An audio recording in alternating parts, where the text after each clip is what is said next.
నంద్యాల జిల్లా కొలిమిగుండ్లలో అంబేద్కర్ విగ్రహంను ఆవిష్కరించిన జై భీమ్రావ్ భారత్ పార్టీ అధ్యక్షుడు జడ శ్రావణ్ కుమార్. ఈ సందర్భంగా ఆయన మాట్లాడుతూ కొలిమిగుండ్లలో కోట్లతో నిర్మించిన రామ్కో సిమెంట్ ఫ్యాక్టరీకి పర్మిషన్ లేదు అని ధ్వజమెత్తారు. కొలిమిగుండ్లలో చుట్టుపక్కల ఉన్న భూములు కోట్లు ధర చేసే భూములను, వేల ఎకరాలను లక్షలు ఇచ్చి భూములు లాక్కున్న రామ్కో సిమెంట్ యాజమాన్యంను వదలను అని అన్నారు.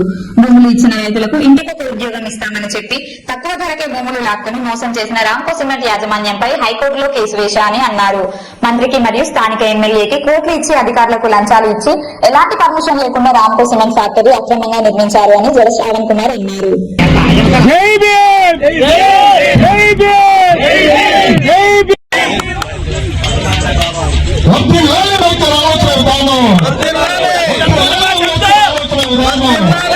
అందరూ దయచేసి కేక్ కటింగ్ వరకు అందరూ ఈ పరాకాష్ట ఇక్కడ ఏర్పాటు చేసినటువంటి రామ్కో సిమెంట్ రమారమి 5,600 ఎకరాల ప్రభుత్వ భూమిని తహసీల్దారుల్ని, ఆర్డీఓల్ని, కలెక్టర్ని డబ్బులతోటి మేనేజ్ చేసి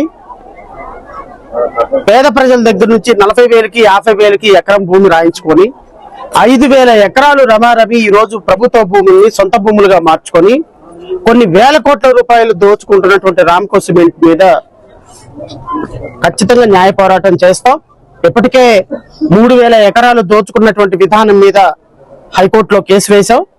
ఆ కేసులో హియరింగ్ జరుగుతుంది. అతి త్వరలో రాష్ట్ర ప్రభుత్వానికి చెంపపెట్టులాగా రామ్కో సిమెంట్ యొక్క కంపెనీ మూతపడే విధంగా జేబీపీ పార్టీ చాలా సీరియస్ గా యాక్షన్ తీసుకోబోతుంది. ప్రభుత్వ సొమ్ముని, ప్రజలకి చెందాల్సినటువంటి ప్రభుత్వ సొమ్ముని అధికారులను అడ్డం పెట్టుకొని ఒక తహసీల్దార్ ఆస్తి, ఒక ఇల్లు 15 కోట్ల రూపాయలు ఉంటుందండి. ఒక ఆర్డీఓ ఒక వ్యవస్థలో ఒక సంవత్సరంలో పనిచేస్తే 50 కోట్లు 100 కోట్ల రూపాయలు దోచుకొని ఎంత దోచుకున్నామయ్యా అంటే ఒక తహసీల్దారు జీవిత కాలానికి సరిపడే డబ్బు ఒక కొలిమిగుంటల్లో పనిచేసి రామ్కో సిమెంట్ ద్వారా దోచుకుంటున్నాడు. ఎలా దోచుకుంటున్నాడు? ఇది తహసీల్దారుని, ఆర్టీఓల్ని, జాయింట్ కలెక్టర్ని హైకోర్టులో బట్టలెప్పదీసే కార్యక్రమం ఖచ్చితంగా జరిగి తీరుతుంది. అందులో డౌటే లేదు. ఈ రోజు రామ్కో సిమెంట్ దోచుకున్నటువంటి వేల ఎకరాల భూముల్ని పేద ప్రజలకు పంచేదాకా జేపీపీ పార్టీ నడుం బిగిస్తుంది. రామ్కో సిమెంట్ మూతపడేంత వరకు ఈ కంపెనీ పక్కన ఉన్నటువంటి 20-30 గ్రామాలు కలుషితమైపోయి ఈ రోజు ఆ గ్రామాల్లో కనీసం ఉపాధి లేక అండర్ గ్రౌండ్ వాటర్ మొత్తం భూగర్భ జలాలన్నీ ఇంకిపోయి ఈ రామ్కో సిమెంట్ పొల్యూషన్ వల్ల చుట్టుపక్కల ఉన్నటువంటి వేల ఎకరాలు బీడుగా మారిపోతుంటే ప్రభుత్వానికి పట్టదా? రామ్కో సిమెంట్ కి పట్టదా? రైతుల బాధలు పట్టవా? రైతుల దగ్గర తీసుకున్న భూములను పెట్టి వేల కోట్లు దోచుకున్న మీకు ఈ భూములకు సంబంధించిన పరిహారం ఇవ్వాలన్నటువంటి ఆలోచన లేదా? సో ఇది ప్రజా కంటక ప్రభుత్వం.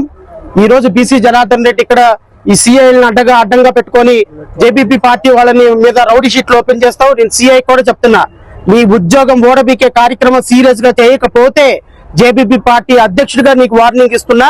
సిఐ, మీరు దయచేసి న్యాయబద్ధంగా చట్టబద్ధంగా మీ పరిపాలన చేయండి.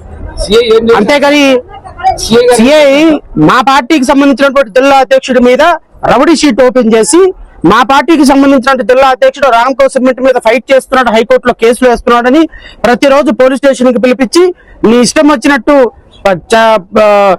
దొంగ కేసులు పెట్టి ఈ రోజు అరెస్ట్ చేసి లోపల వేస్తుంటే చూస్తూ ఊరుకోవాలా? సిఐ మీద already SC commission already enquiry initiate చేసింది. ఆల్రెడీ హ్యూమన్ రైట్స్ కమిషన్ కి వెళ్ళాం. హైకోర్టులో త్వరలో కూడా కేసు ఫైల్ చేయబోతున్నాం. సిఐ ఆగడాలు రోజు రోజుకి మితిమీరిపోతున్నాయి.